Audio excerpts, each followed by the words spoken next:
Hello, this is part 59 of our comparative Bible study on the beginning of Jesus Galilean Ministry.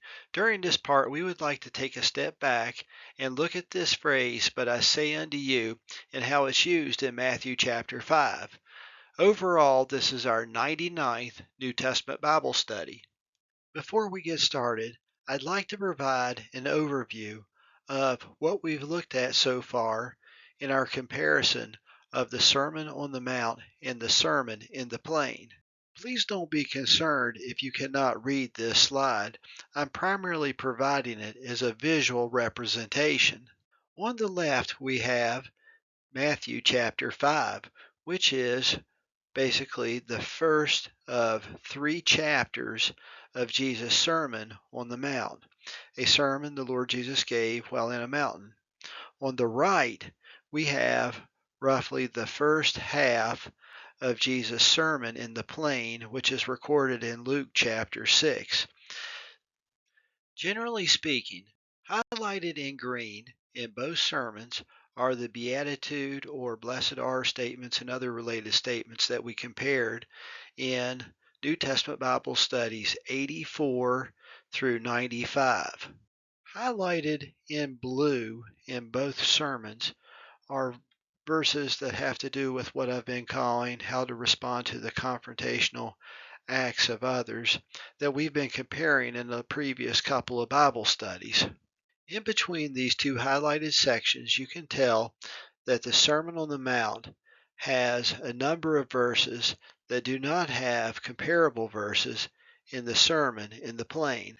By the way, this part highlighted in gray, these are verses that we've already read or discussed while doing other comparisons.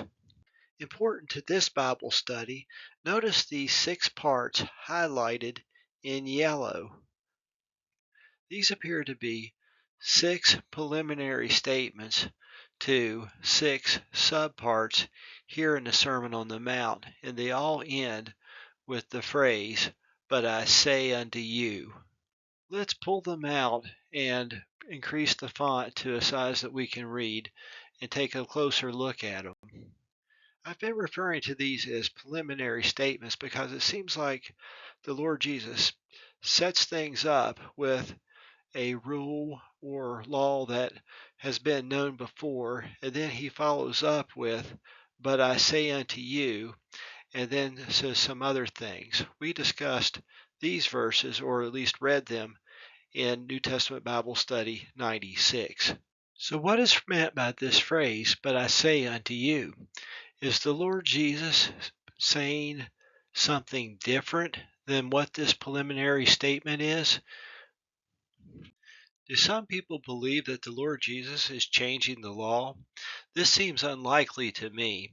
A couple of verses before this preliminary statement, the Lord Jesus stated, "Think not that I am come to destroy the law or the prophets. I am not come to destroy, but to fulfill.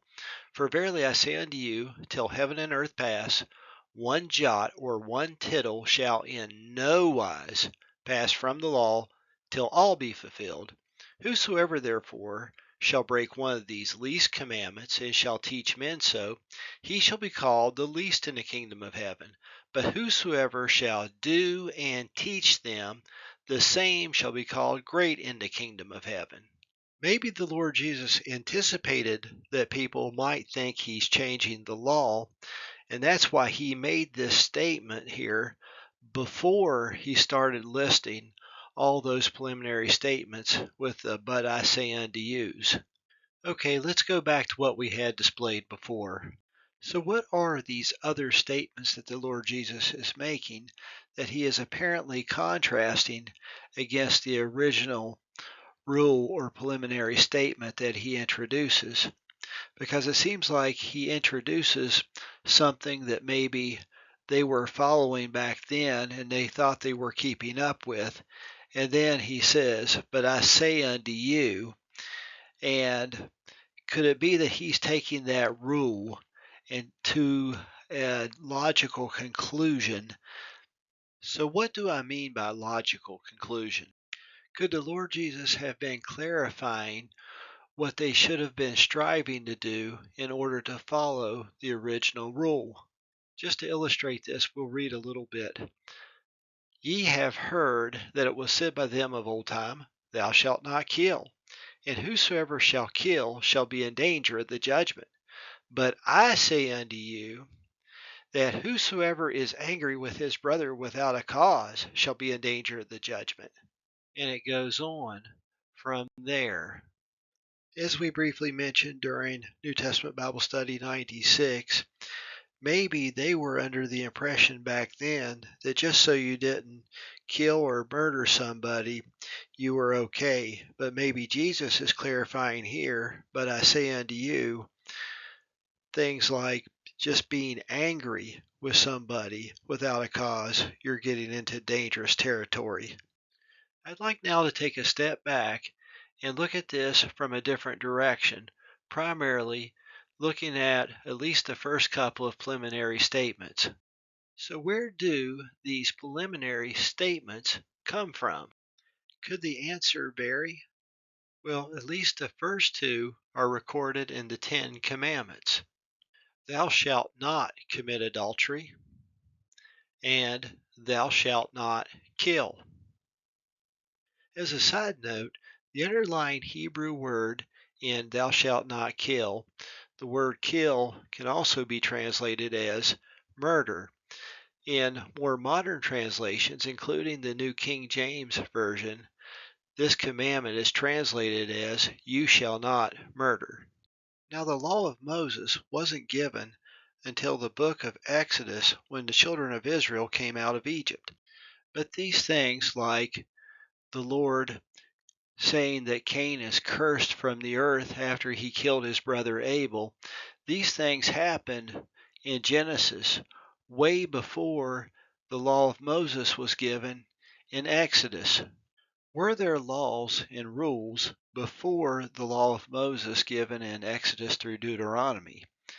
In Genesis 26, the Lord said, because that Abraham obeyed my voice and kept my charge, my commandments, my statutes, and my laws. Is this indicating that there were commandments, statutes, and laws in place before the law of Moses? For comparison purposes, consider, for example, what the Lord Jesus said in John chapter 7. Moses therefore gave unto you circumcision, not because it is of Moses, but of the fathers. We know that circumcision was given to Abraham in Genesis. And here it appears the Lord Jesus is saying, it's in the law of Moses, but it wasn't of Moses. It was actually around before Moses. Likewise, doesn't it seem that Cain killing his brother Abel was also a bad thing before it was recorded in the law of Moses, thou shalt not kill?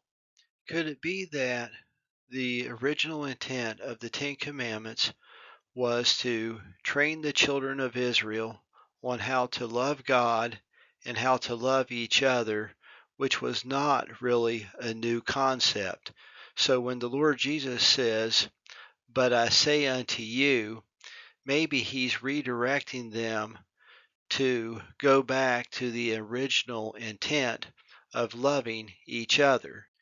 Consider that the Lord Jesus said in the Gospels, thou shalt love the Lord thy God with all thy heart, and with all thy soul, and with all thy mind. This is the first and great commandment, and the second is like unto it. Thou shalt love thy neighbor as thyself. On these two commandments hang all the law and the prophets.